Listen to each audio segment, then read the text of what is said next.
Hello, Scorpio. Welcome sa reading mo. Itong reading mo ay para sa Feb 11 to 28. Ano yung mga ganap, ano yung mga dapat mong malaman. Pero just in case, hindi yan makarating sa iyo sa mga petsa na nakalagay sa title. Valid pa rin tong reading na to kasi ito ay timeless kagaya ng lahat ng mga readings ko. As long as nakarating sa iyo ito. Thank you sa iyong time para manood ng reading. Thank you sa iyong time para manood ng reading ko, Scorpio. Bago ka man dito or matagal na, sobrang na-appreciate ko po lahat ng support ninyo.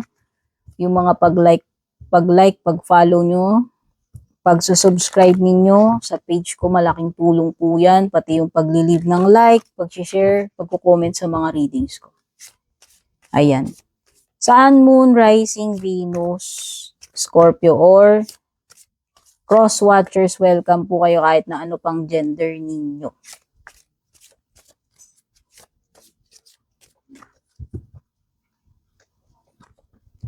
Wow, abundance. So parang yung nakuha lang din ni Libra.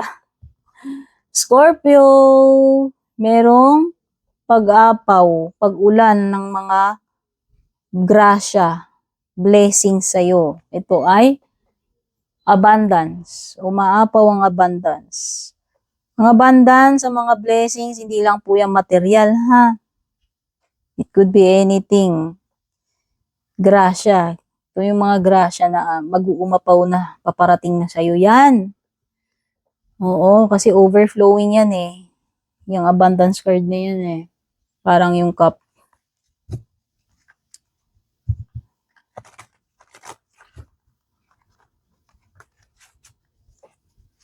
Same kayo ni Libra. Yung unang-unang card ni Libra, ganyan.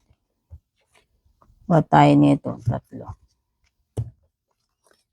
Ito, blind date, no filter, retirement goals. Okay, baka merong baka may makaka-blind date ka. Scorpio, baka may magse-set up sa'yo. Kakilala mo, o kung sino man. Basta may mamimit ka daw eh. Pwedeng surprise meeting, eyeball, blind date, alam mo yon. Pwedeng merong ipapakilala sa'yo. Oo, ayan. This is an unexpected encounter for some of you.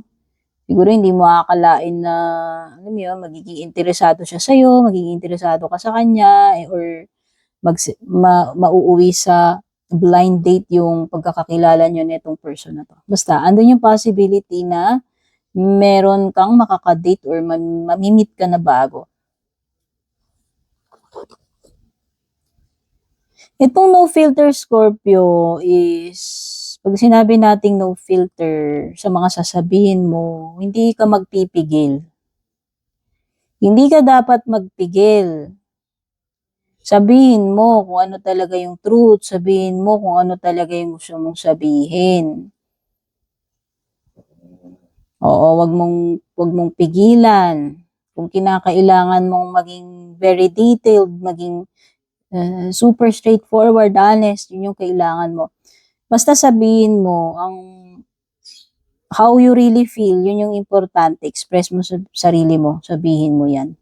Without editing or filtering, para lang, alam mo, para lang maging masarap sa pandinig ng kung sino man tong kakausapin mo or mga kausap mo.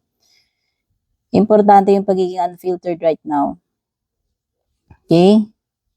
Huwag kang mahiya, matakot na sabihin yung sa loobin mo or feelings mo, iniisip mo dyan or opinion mo. Okay? Importante yung communication. Importante yung pagiging honest, unfiltered. Retirement goals. Ito yung mga kailangan mong gawin para sa iyong future, Scorpio. Pagpiprepare ito para sa iyong future. Pagpaplano. Ayan o. Ngayon pa lang, magplano ka na. Ngayon pa lang, paghandaan mo na to. Paano ka, pagka ganitong age mo na, paano yung yung sa retirement mo, no? Meron ditong pagpiprepare and pagtitake action eh. Pagsisimula ba? Ano yung mga dapat mong simulan bilang preparation para sa iyong future or future ng loved ones mo at family mo? Diba, meron naman talagang mga retirement goals and plans, no? So, feel ko lang meron ka ng mga bagay na may actually pwedeng yung iba sa inyo may mga plano na kayo and sinisimulan nyo na yan eh. Ginagawa nyo na yan eh. As early as now.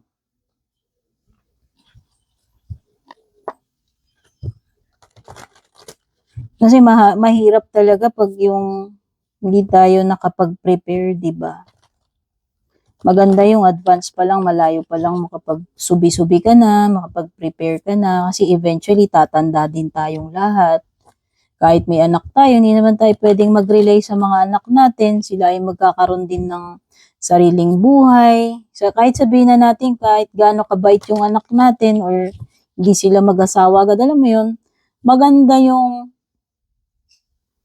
nakakapag-prepare tayo.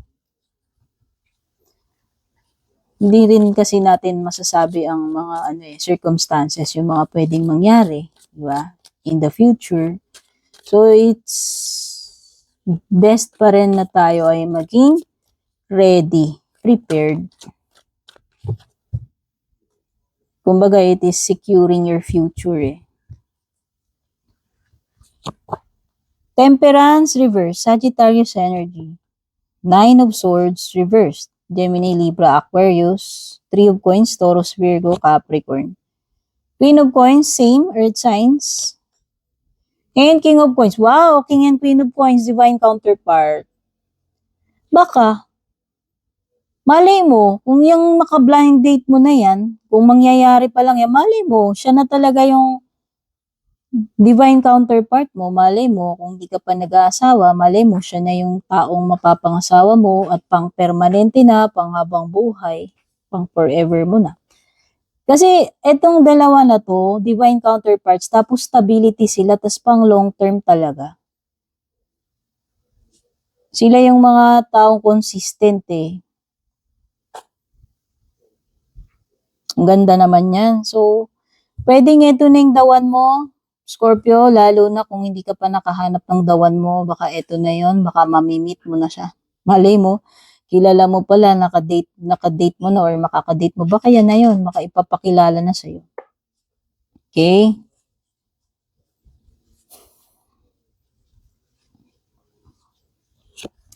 Yung mga iba sa inyo may unexpected delay when it comes to pag-uwi, pagta-travel, especially kung nasa abroad po kayo.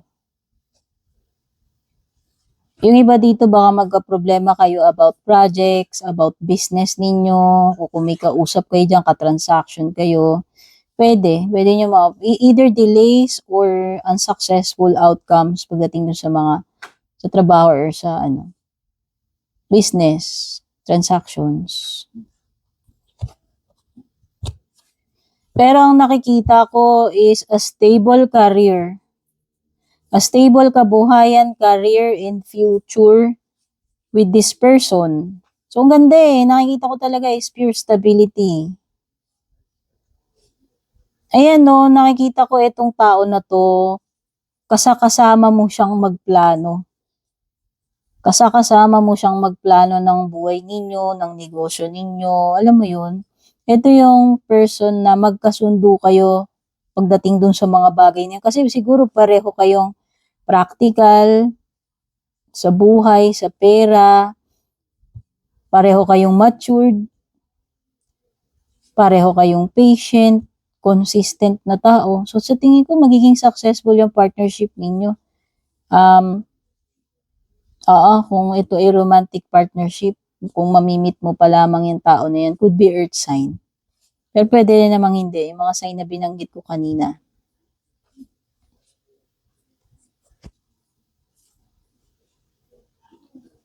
Yung iba dito, hindi ko alam kung may something related sa pagpapagawa ng bahay.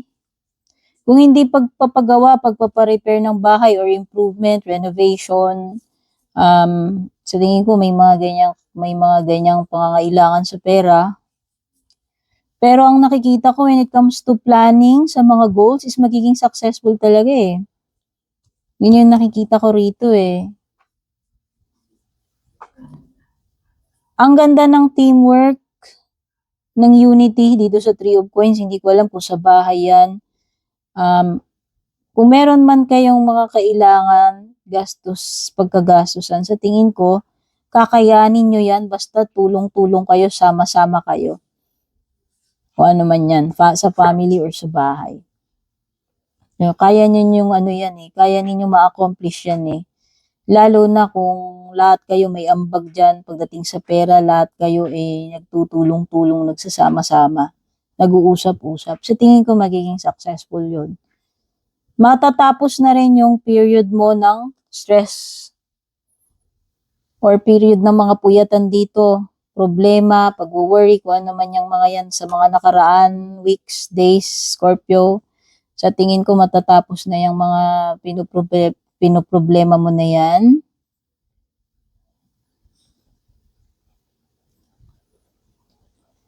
Meron something about the Temperance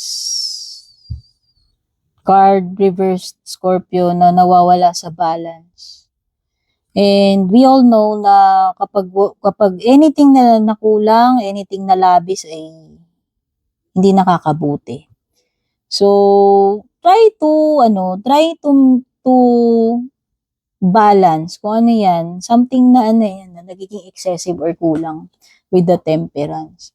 Or something that is, stealing your happiness, something that is affecting your peace of mind, kung ano man yan.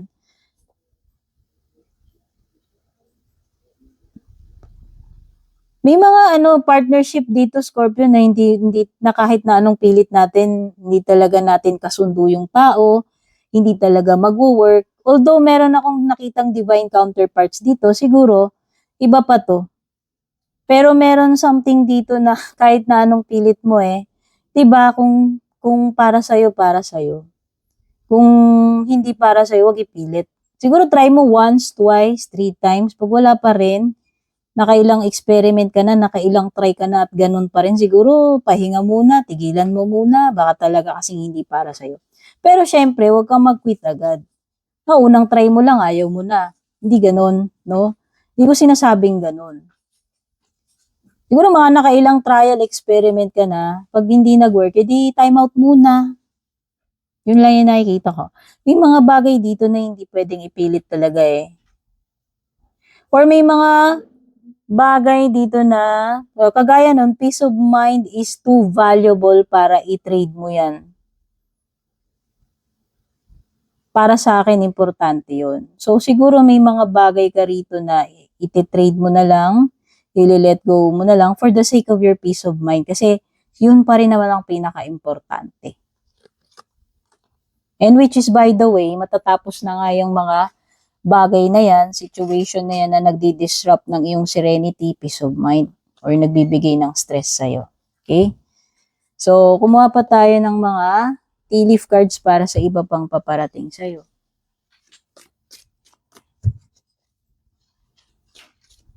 Okay, baka iba makahabol pa kay Valentine's Day to kasi may blind date dyan, Char. Baka nga Valentine's Day.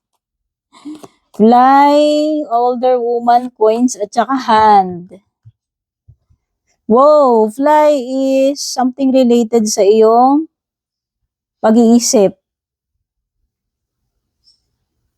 or health. Again, disclaimer, hindi po ako doktor, pero kapag lumilitaw ang mga bagay na yan sa cards na related sa health, palagi kong sinasabi na magpa-check kayo, may nararamdaman kayo or wala. Kasi kung wala ka talagang makita sa'yo, walang nawala, at least na-check. Pero kung meron pala, yun lang. Diba? Minsan may mga sakit na kala mo okay ka lang, wala ka nararamdaman eh. Ha? Kaya importante rin yung regular check-up. May nararamdaman ka, wala. Kung may pera ka naman, mas mahal ma-hospital, ma-ICU, kaysa yung meron kang regular check-up. Yun lang naman yun.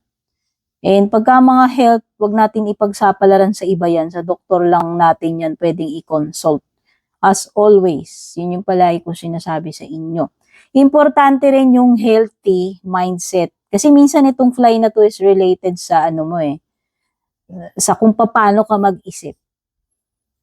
Okay? Try to balance, try to maintain a healthy balance pagdating sa lahat ng bagay. Excessive na pag-iisip, yan, Nine of Swords, is unhealthy. Lahat man na excessive, di ba? So, may older woman dito. Dealing sa relationship with an older woman, kung sino man ito, it could be a family member, pero pwede rin namang hindi. It could be someone older than you, kung kakonect mo to. Kasi hindi naman directly sinabi kung romantic or hindi. Okay? So may older woman, pwedeng senior citizen, alam mo yun, or someone older than you. Coins, money will be coming to you, di ba? Ayun na nga eh, abundance, count your blessings. Pero itong abundance, sabi ko nga, hindi lang naman ito about material, about pera. So aside dun sa mga blessings na yun, abundance na yun, meron pang mga pera na mapapasayo, mga paparating sa'yo. Hand is a warning. Iba pa pala yung hand na yun, pointing finger pala. Itong hand is receiving. So itong hand na to is either receiving or giving. Kasi nga meron kang marireceive na blessings, abundance, material or pera. It could be na makaka-receive ka tapos i-share mo rin yung mga blessings mo na yan. Or either, ayun na nga, pwede kasing ikaw yung may magre-reach out eh. Whether ikaw yung magre-reach out para manghingi ng tulong or ikaw yung makakatulong dun sa person na yun na magre-reach out sa'yo. Ano man ang pangangailangan nun. Help, assistance, or guidance. Kung hindi man siya about material. Closing messages na tayo.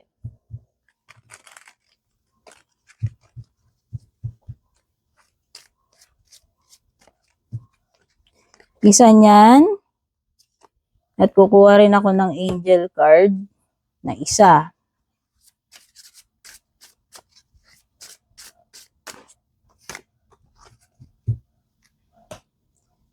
Eto muna tayo. Remember, you are surrounded by your ancestors. Whatever steps you choose to take, they will always be with you. You hold each other of their memories within your body and connect you to their own knowledge of the past. You know and trust that everything will turn out okay. So, yun yung assurance na binibigay ng barahan na ito sa'yo, Scorpio. Sabi, know and trust that everything will turn out okay. Ano man ang mangyari dyan, ano man yan. At ang pinaka-affirmation, in times of loneliness, my ancestors are close by to comfort me. Whether ancestors man yung mga tinutukoy dito, or ibang tao, or divine beings, merong nandyan para, alam mo yun, merong nandyan sa paligid mo, palagi Scorpio, na hindi ka pinapabayaan para i-comfort ka or i-guide ka or i-assist ka. Pwede mga angels mo yan, no?